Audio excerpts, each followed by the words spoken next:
जब वासुदेव कृष्ण को छोड़कर मथुरा वापस आ गए तो सभी दरवाजे और द्वार समान रूप से बंद हो गए और द्वारपाल जाग गए और उन्होंने नवजात शिशु के रोने की आवाज़ सुनी। कंस बच्चे की जन्म की खबर सुनने की प्रतीक्षा कर रहा था और द्वारपाल तुरंत उसके पास आए उसे सूचित किया कि बच्चे का जन्म हुआ है। उस समय कंस तुरंत अपने बिस्तर से उठ गया और बोला, यह रहा काल जिसने मेरा वध करने के लिए जन्म लिया है। अब जब कंस अपनी मृत्यु के निकट आ गया तो चिंतित हो गया और उसके बाल बिखर गए। वह तुरंत उस स्थान की ओर चल पड़ा जहाँ बालक का जन्म हुआ था। यहाँ काल शब्द महत्वपूर्ण है। वास्तव में काल पूर्ण पुरुषोत्तम भगवान का ही दूसरा नाम है। जब वे वध करने के उद्देश्य से प्रकट होते हैं। जब अर्जुन ने विराट रूप में भगवान कृष्ण से पूछा, आप कौन हैं? तो श्री कृष्ण भगवान ने कहा कि मैं साक्षात काल हूँ। प्रकृति का यही नियम है, जब अवांछित रूप से जनसंख्या में वृद्धि होती है तो काल प्रकट होता है। मृत्यु के समय नास्तिक को भी सर्वोपरि काल के समक्ष घुटने टेकने पड़ते हैं और तब पूर्ण पुरुषोत्तम भगवान उसकी सारी संपत्ति हर लेते हैं। मृत्यु सर्वहरस्यमा और उसे दूसरा शरीर धारण करने के लिए बाध्य कर देते हैं तथा देहांतर प्राप्ति। नास्तिक लोग इसे नहीं जानते और यदि जानते भी हैं तो इसकी उपेक्षा करते हैं। यही प्रकृति का नियम है।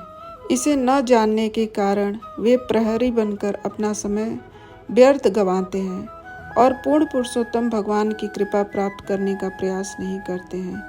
जैसा कि स्पष्ट कहा गया है, अप्राप्य माँ निर्वर्तने मृत्यु संसार वर्तमनि। कृष्ण भावना के बिना मनुष्य को जन्म मृत्यु में भटकते रहना पड़ता है और इसका पता नहीं चल पाता कि अगले जन्म में क्या होगा। अपने भाई को आते देख देवकी ने बहुत नम्र भाव से कंस से प्रार्थना की, मेरे प्यारे भाई, कृपया इस कन्या को मत मारो। मैं प्रतिज्ञा करती हूँ कि यह बच्ची आपके पुत्र की पत्नी होगी, इसलिए उसे मत मारो। आप किसी कन्या के हाथों नहीं मारे जाओगे। आकाशवाणी यही थी कि आप एक नर बच्चे द्वारा मारे जाओगे, इसलिए कृपया उसे मत मारो। मेरे प्यारे भाई, तुमने मेरे बहुत से बच्चों को मार डाला जो अभी अभी पैदा हुए थे और सूरज की तरह चमक रहे थे। वह आपकी गलती नहीं है। मेरे बच्चों को मार डालने की सलाह आपके आसुरी मित्रों ने दी है, लेकिन अब मैं आपसे विनती करती हूँ कि कम से कम इस लड़की को क्षमा करें, उसे मेरी बेटी की तरह रहने दें। आगे देवकी कहती है, हे प्रभु, हे मेरे भाई, मैं अपने सारे बालकों से वीर रहित होकर अत्यंत दीन हूँ। फिर भी मैं तुम्हारी छोटी बहन हूँ, अतः यह तुम्हारे अनुरूप ही होगा कि तुम इस अंतिम शिशु को मुझे भेंट में दे दो। हे भ्राता, तुम दयावश मेरे अनेक सुंदर तथा अग्नि जैसे तेजस्वी शिशुओं को पहले ही मार चुके हो, किंतु कृपा करके इस कन्या को छोड़ दो, इसे उपहार स्वरूप मुझे दे दो। हम यहाँ देखते हैं कि देवकी ने सर्वप्रथम कंस का ध्यान उसके क्रूर कर्मों का, उसके द्वारा अनेक पुत्रों को मारे जाने का याद दिलाया। इसके बाद उसने यह कहकर समझौता करना चाहा कि उसने जो भी किया उसका उसमें कोई दोष नहीं, अपितु विधाता का रचा था। इसके बाद उन्होंने याचना की कि वह अपनी पुत्री को उपहार के स्वरूप में मुझे दे दे। अपनी पुत्री को दीनतापूर्वक सीने से लगाए हुए तथा बिलखते हुए देवकी ने कंस से अपनी संतान के प्राणों की भीख मांगी, किंतु वह इतना निर्दयी था कि उसने देवकी को फटकारते हुए उसके हाथों से उस बालिका को बलपूर्वक झपट लिया और अपने तीव्र स्वार्थ के कारण अपनी बहन से सारे संबंध तोड़ते हुए घुटनों के बल बैठे कंस ने नवजात शिशु के पांवों को पकड़ा और उसे पत्थर पर पटकना चाहा। वह कन्या योग माया देवी, जो भगवान श्री विष्णु की छोटी बहन थी, कंस के हाथ से छूटकर ऊपर की ओर चली गई और आकाश में हथियारों से युक्त 8 भुजाओं वाली देवी दुर्गा के रूप में प्रकट हुई। देवी दुर्गा फूल की मालाओं से सुशोभित थी।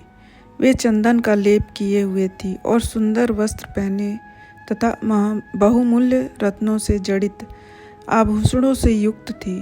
वे अपने हाथों में धनुष, त्रिशूल, बाण, ढाल, तलवार, शंख, चक्र तथा गदा धारण किए हुए थी। अप्सराएं, किन्नर, उरग, सिद्ध, चारण तथा गंधर्व तरह तरह की भेंट अर्पित करते हुए उनकी प्रशंसा और पूजा कर रहे थे। ऐसी देवी दुर्गा इस प्रकार बोली, अरे मूर्ख कंस, मुझे मारने से तुझे क्या मिलेगा? तेरे जन्मजात शत्रु तथा वध करने वाले पूर्ण पुरुषोत्तम भगवान अन्यंत्र कहीं जन्म ले चुके हैं और तू व्यर्थ ही अन्य बालकों का वध मत कर। देवी दुर्गा के शब्दों को सुनकर कंस अत्यंत विस्मित हुआ। तब वह अपनी बहन देवकी तथा बहनोई वासुदेव के निकट गया और उन्हें बेड़ियों से विमुक्त कर दिया तथा अति विनीत भाव में इस प्रकार बोला, मेरी बहन, हाय रे मेरे बहनोई, मैं सचमुच उस मानव बच्ची राक्षस के तुल्य पापी हूँ जो अपने ही शिशु को खा जाता है, क्योंकि मैंने तुमसे उन उत्पन्न अनेक पुत्रों को मार डाला है। मैं दयाविहीन तथा क्रूर होने के कारण अपने सारे संबंधियों तथा मित्रों का परित्याग कर दिया है। अतः मैं नहीं जानता कि ब्राह्मण का वध करने वाले मनुष्य के समान मृत्यु के बाद या इस जीवित अवस्था में मैं किस लोक को जाऊंगा। हाय, कभी कभी न केवल मनुष्य झूठ बोलते हैं अपितु विधाता भी झूठ बोलता है, और मैं इतना पापी हूँ कि मैं विधाता की भविष्यवाणी को मान लिया और अपनी ही बहन के इतने बच्चों का वध कर दिया। हे महान आत्माओं, तुम दोनों के पुत्रों को मैंने अपने ही दुर्भाग्य का फल भोगना पड़ा, अतः तुम उनके लिए शोक मत करो। सारे जीव परमेश्वर के नियंत्रण में होते हैं और वे सदैव एक साथ नहीं रह सकते। कंस ने अपनी बहनोई तथा बहन को महाभागो कहकर संबोधित किया, क्योंकि यद्यपि उसके समान बच्चों का वध कर चुका था, किंतु अब देवी दुर्गा इन दोनों से उत्पन्न हो चुकी थी। यद्यपि कंस को असुर कहा गया है, किंतु आत्म तत्व का उसे अच्छा ज्ञान था। 5000 वर्ष पूर्व कंस जैसे राजाओं को असुर कहा जाता था, किंतु कंस आधुनिक राजनीतिज्ञों तथा कूटनीतिज्ञों से कहीं उत्तम था, क्योंकि इन्हें आत्म तत्व विषयक कोई ज्ञान नहीं है। वेदों में कहा गया है कि असंगो हाय पुरुष, आत्मा का भौतिक शरीर के परिवर्तनों से कोई नाता नहीं होता। शरीर में 6 परिवर्तन होते हैं: जन्म, वृद्धि, स्थिति, उपजात, ह्रास तथा संहार। किंतु ये परिवर्तन आत्मा में नहीं देखे जाते। किसी शरीर के विशेष रूप के विनाश के बाद भी शरीर के तत्व का मूल स्रोत बदलता नहीं है। जीव भौतिक शरीर का भोग करता है जो प्रकट होकर विलुप्त होता रहता है, किंतु पंच तत्व पृथ्वी, जल, अग्नि, वायु और आकाश वैसे के वैसे रहते हैं, जैसे मिट्टी के बर्तन से बने हुए खिलौने। लेकिन मिट्टी वही का वही रहता है, उसका स्रोत नहीं बदलता है। यहाँ पर मिट्टी से बने पात्रों तथा खिलौनों का दृष्टांत दिया गया है। ये टूटने पर अपने मूल अवयवों में मिल जाते हैं। कुछ भी हो, वस्तुओं का मूल सूत्र वही रहता है। जैसा कि पहले बताया जा चुका है कि शरीर का निर्माण आत्मा की इच्छाओं के अनुसार होता है। आत्मा जैसी इच्छा करता है वैसा शरीर बनता है। इसलिए श्रीमद् भगवद गीता में भगवान श्री कृष्ण 18वें अध्याय के 61वां श्लोक में कहते हैं, ईश्वर सर्वभूताना हृदय स अर्जुन तिष्ठति भ्रामयन् सर्वभूतानि यंत्राणुरूढ़ानि मयया। हे अर्जुन, श्री भगवान हर प्राणी के हृदय में स्थित है और उन सारे जीवों को घुमाते रहते हैं जो मानव भौतिक शक्ति से बने यंत्र पर आरूढ़ है। न तो परमात्मा न ही आत्मा अपने मूल आध्यात्मिक स्वरूप को बदलता है। आत्मा का तो न तो जन्म होता है, न मृत्यु, न शरीर की तरह इसमें परिवर्तन होते हैं। इसलिए वेद सूक्ति है, असंगो हाय पुरुष, यद्यपि आत्मा इस भौतिक जगत में बद्ध है, किंतु भौतिक शरीरों में होने वाले परिवर्तनों से इसका कोई संबंध नहीं होता। आगे कंस कहता है, मेरी बहन देवकी, तुम्हारा कल्याण हो। हर व्यक्ति प्रारब्ध के अधीन अपने कर्मों के फल भोगता है। अतएव दुर्भाग्यवश मेरे द्वारा मारे गए अपने पुत्रों के लिए शोक मत करो।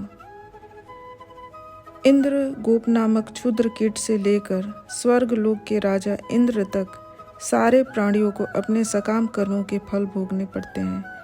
हमें ऊपर से दिखाई पड़ सकता है कि कोई व्यक्ति किन्हीं बाह्य कारणों से कष्ट भोग रहा है या आनंद उठा रहा है, किंतु असली कारण तो उसके अपने सकाम कर्म होते हैं। यहाँ तक कि जब कोई किसी को मार डालता है तो यह माना जाता है कि मारे जाने वाले व्यक्ति को अपने ही कर्म का फल मिला है और मारने वाला व्यक्ति भौतिक प्रकृति के निमित्त मात्र था। इस तरह कंस ने इस विषय का गंभीरता से विवेचन करते हुए देवकी से क्षमा याचना की। देवकी के पुत्रों की मृत्यु का कारण कंस नहीं, अपितु उन पुत्रों का अपना भाग्य था। ऐसी अवस्था में देवकी को चाहिए था कि कंस को क्षमा कर दे और बिना शोक किए उसकी विगत करतूतों को भूल जाए।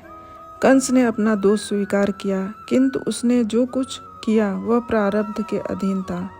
भले ही कंस देवकी के पुत्रों की मृत्यु का तत्कालीन प्रत्यक्ष कारण रहा हो, किंतु सुदूर कारण तो उसके विगत कर्म ही थे। वास्तविकता यही थी। देहात्म बुद्धि होने पर आत्म साक्षात्कार के अभाव में मनुष्य यह सोचकर अंधेरे में रहता है कि मुझे मारा जा रहा है अथवा मैंने अपने शत्रुओं को मार डाला। जब तक मूर्ख व्यक्ति इस प्रकार अपने आप को मारने वाला या मारा गया हो सोचता है, तब तक वह भौतिक बंधनों में रहता है और उसे सुख दुख भोगना पड़ता है। कंस ने याचना की, हे मेरे बहन तथा मेरे बहनोई, आप मुझ जैसे क्षुद्र व्यक्ति पर कृपालु हुए, क्योंकि आप दोनों ही साधु सदृश व्यक्ति हैं। कृपया मेरी क्रूरताओं को क्षमा कर दें। यह कहकर खेद के साथ आंखों में अश्रु भरकर कंस वासुदेव तथा देवकी के चरणों पर गिर पड़ा। यद्यपि कंस ने अपनी असली ज्ञान के विषय में सुंदर सुंदर बातें कही है, किंतु उसके विगत कर्म निंदनीय तथा नृशंस थे। इसलिए उसने अपनी बहन तथा बहनोई के चरणों में गिरकर उनसे क्षमा मांगी और स्वीकार किया कि वह घोर पापी है। देवी दुर्गा की वाणी में पूरी तरह विश्वास करते हुए कंस ने देवकी तथा वासुदेव को तुरंत ही लोहे की जंजीरों से मुक्त करते हुए पारिवारिक स्नेह का प्रदर्शन किया। जब देवकी ने देखा कि उसका भाई पूर्व निर्धारित घटनाओं की व्याख्या करते हुए वास्तव में पश्चाताप व्यक्त कर रहा है, तो उसका सारा क्रोध जाता रहा। इस प्रकार वासुदेव भी क्रोध मुक्त हो गए। उन्होंने हंसकर कंस से इस प्रकार कहा, हे महापुरुष कंस, केवल अज्ञान के प्रभाव के कारण मनुष्य भौतिक देह तथा अभिमान स्वीकार करता है। आपने इस दर्शन के विषय में जो कुछ कहा वह सही है। आत्मज्ञान से रहित देहात्म बुद्धि वाले व्यक्ति यह मेरा है, ये पराया है कि भेदभाव बरतते रहते हैं। भेदभाव की दृष्टि रखने वाले व्यक्ति शोक, हर्ष, भय, द्वेष, लोभ, मोह तथा मद जैसे भौतिक गुणों से संबंधित होते हैं। वे उस आसन कारणों से प्रभावित हैं जिसका निराकरण करने में वे लगे रहते हैं, क्योंकि उन्हें दूरस्थ परम कारण अर्थात श्री भगवान का कोई ज्ञान नहीं होता, जबकि भगवान श्री कृष्ण समस्त कारणों के कारण हैं। किंतु जो भगवान कृष्ण से कोई संबंध नहीं बनाए रखता, वह तत्काल कारणों से विचलित हो जाता है। अपने स्वामी की बात सुनकर देवताओं के शत्रु तथा अपने कामकाज में अकुशल ईर्ष्यालु असुरों ने कंस को यह सलाह दी, हे भोजराज, यदि ऐसी बात है तो हम आज से उन सारे बालकों को मार डालेंगे जो पिछले 10 या उससे कुछ अधिक दिनों में सारे गांवों तथा नगरों चारागाहों में उत्पन्न हुए हैं। सारे देवता आपकी धनुष की डोरी की आवाज़ से सदैव भयभीत रहते हैं। वे सदैव चिंतित रहते हैं और लड़ने से डरते हैं। अतः वे अपने प्रयत्नों से आपको किस प्रकार हानि पहुंचा सकते हैं। कंस के मंत्रियों ने उससे कहा कि सारे बड़े बड़े देवता उसके भय से भाग गए थे, एक जंगल को गए, एक हृदय के भीतर चले गए और एक तपस्या में लगे हैं। उन्होंने कहा, अतः आप देवताओं से किसी प्रकार भयभीत न हो, बस लड़ने के लिए तैयार हो जाएं। फिर भी हमारा मत है कि उनकी शत्रुता के कारण देवताओं के साथ लापरवाही नहीं की जानी चाहिए। अतएव उनको समूल नष्ट करने के लिए आप हमें उनके साथ युद्ध में लगाइए, क्योंकि हम आपका अनुगमन करने के लिए तैयार हैं। जिस तरह शुरू में रोग की उपेक्षा करने से वह गंभीर तथा दुस्साध्य हो जाता है, या जिस तरह इंद्रियां प्रारंभ में नियंत्रित न करने से बाद में वश में नहीं रहती, उसी तरह यदि आरंभ में शत्रु की उपेक्षा की जाती है तो बाद में वह दुर्जेय हो जाता है। समस्त देवताओं के आधार भगवान विष्णु हैं, जिनका वास वहीं होता है जहाँ धर्म, परंपरागत संस्कृति, वेद, गायें, ब्राह्मण, तपस्या तथा दक्षिणा युक्त यज्ञ होते हैं। हे राजन, हम आपके सच्चे अनुयायी हैं, अतः वैदिक ब्राह्मणों, यज्ञ तथा तपस्या में लगे व्यक्तियों तथा उन गायों का जो अपने दूध से यज्ञ के लिए घी प्रदान करती हैं, हम उनका वध कर डालेंगे। ब्राह्मण, गाय, वैदिक ज्ञान, तपस्या, सत्य, मन तथा इंद्रियों का संयम, श्रद्धा, दया, सहिष्णुता तथा यज्ञ, ये भगवान श्री विष्णु के शरीर के विभिन्न अंग हैं और दैविक सभ्यता की ये ही साज सामान हैं।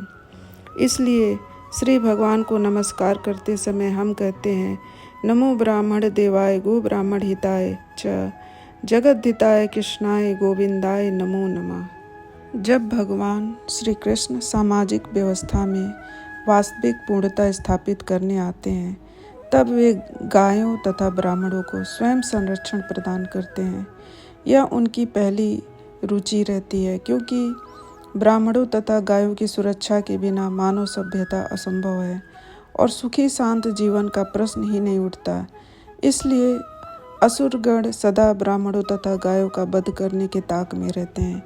विशेष रूप से इस कलयुग में गायें विश्व भर में मारी जा रही हैं और ज्यों ही ब्राह्मण सभ्यता को स्थापित करने के लिए आंदोलन होता है, त्यों ही आम जनता से विद्रोह करा दिया जाता है। ऐसे ईर्ष्यालु लोग ईश्वर विहीन सभ्यता में किस तरह सुखी हो सकते हैं। पूर्ण पुरुषोत्तम भगवान ऐसे लोगों को जन्म जन्मांतर अंधकार में रखकर दंड देते हैं और उन्हें निम्न से निम्न नरक के जीवन में धकेल देते हैं। प्रत्येक व्यक्ति के हृदय में वास करने वाला परमात्मा स्वरूप भगवान श्री विष्णु असुरों के परम शत्रु हैं और इसलिए वे असुर द्विट कहलाते हैं। वे सारे देवताओं के अगुआ हैं, क्योंकि शिव जी तथा ब्रह्मा जी समेत सारे देवता उन्हीं के संरक्षण में रह रहे हैं। बड़े बड़े ऋषि, साधु तथा वैष्णव भी उन्हीं पर आश्रित रहते हैं। अतः वैष्णव का उत्पीड़न करना श्री विष्णु को मारने का एकमात्र उपाय है। इस प्रकार अपने बुरे मंत्रियों की सलाह पर विचार करके यमराज के नियमों से बंधा हुआ होने तथा असुर होने से बुद्धिहीन तथा उस कंस ने अपने खुद के सौभाग्य प्राप्त करने के उद्देश्य से साधु पुरुषों तथा ब्राह्मणों को सताने का निश्चय किया। कंस अनपढ़ नहीं था। वासुदेव तथा देवकी के साथ उसकी बातों से ऐसा लगता है कि वह प्रकृति के नियमों के बारे में सब जानता था, किंतु अपने बुरे मंत्रियों की संगति के कारण वह अपने कल्याण के विषय में कोई स्पष्ट निर्णय नहीं ले सका। यदि कोई अपनी असली कल्याण चाहता है तो उसे चाहिए कि वह साधु पुरुषों तथा भक्तों की संगति करे और इस तरह अपने भौतिक जीवन की दशा को सुधारे। कंस के अनुयायियों एवं राक्षसगण अन्यों को, विशेष रूप से वैष्णव को सताने में दक्ष थे और इस इच्छानुसार कोई भी रूप धारण कर सकते थे। इन असुरों को सभी दिशाओं में जाकर साधु पुरुषों को सताने की अनुमति देकर कंस अपने महल के भीतर चला गया। रजो तथा तमोगुणों से पूरी तथा अपने हित तथा अहित को न जानते हुए उन असुरों ने, जिनकी मृत्यु उनके सिर पर मंडरा रही थी, साधु पुरुषों को सताना प्रारंभ कर दिया। इस प्रकार श्रीमद् भागवतम के 10वें स्कंद के अंतर्गत राजा कंस के अत्याचार नामक चौथे अध्याय के तात्पर्य पूर्ण हुए।